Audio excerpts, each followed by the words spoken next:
We are calling to all people, all races, all religious beliefs, to join us on the day of this alignment, a day that will allow us to connect to higher frequencies and higher levels of consciousness, manifesting unity, healing, and love for all beings.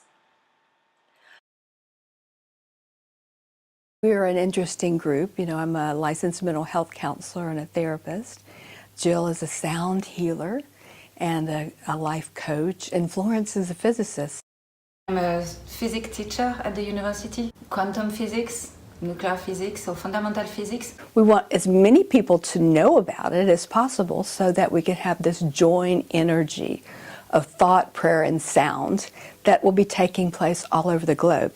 And because we've done this before with the Movement for Peace, and we were gathering people all over the world and walking labyrinths together, and we got 14 different countries and 44 different locations our first year, and second year we increased it. And we know that it's possible for us to do that. The other thing is there's so much about the power of sound and the potential for really making a shift on the planet. Earth has an electromagnetic grid of sound coming from the planet. We find why these cathedrals were built there is because of this frequency. These cathedrals were built over sacred sites that had been for centuries honored as holy places. The Druids and the Celts built temples there. Okay, why did they go to these areas? We'd think tribes will have to go where there's a lot of food and water and maybe trading. No, they went to these centers.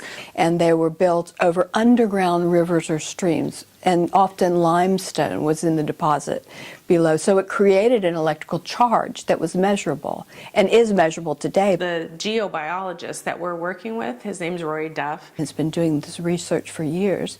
He also had gone to each of these sacred cathedrals, so he was able to document what the ancients, the Celts and the Druids, and later the Knights Templar were seeking. They felt these frequencies. They were more in tune. They're not bombarded by transportation and internet and TVs and cell phones. They knew that when they connected to these frequencies, they connected to a frequency that affect matter.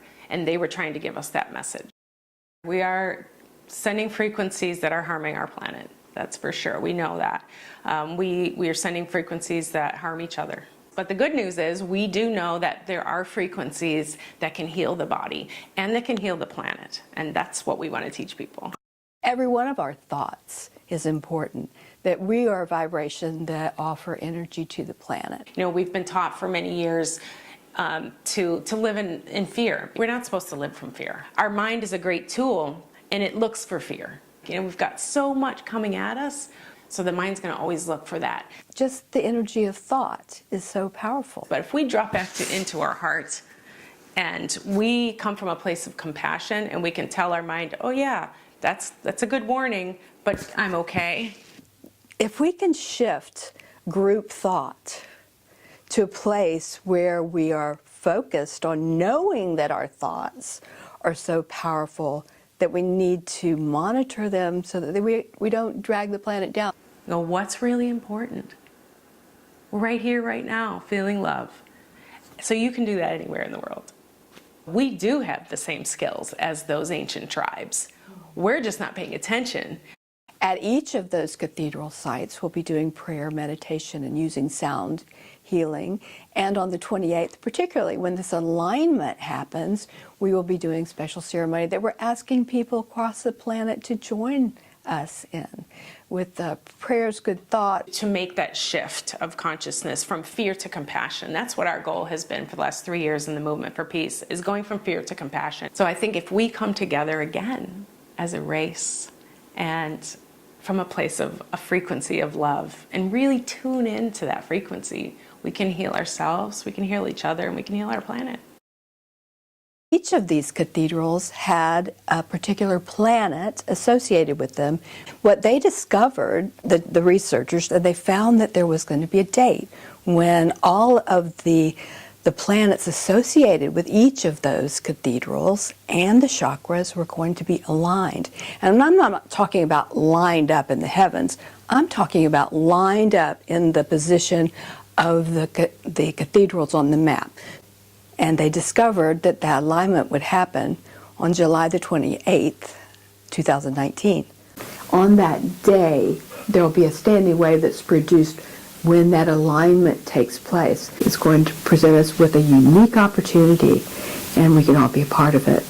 So we're inviting you to go to your churches, go to your yoga studios, go to your friends, go to your families, get together, make it an important thing in your life. You know, come together in prayer and meditation. So that you can be with us that day with your heart and with your mind, and add your energy to our energy to increase the frequency of the planet, and hope we shift to a higher level of understanding and compassion on the planet.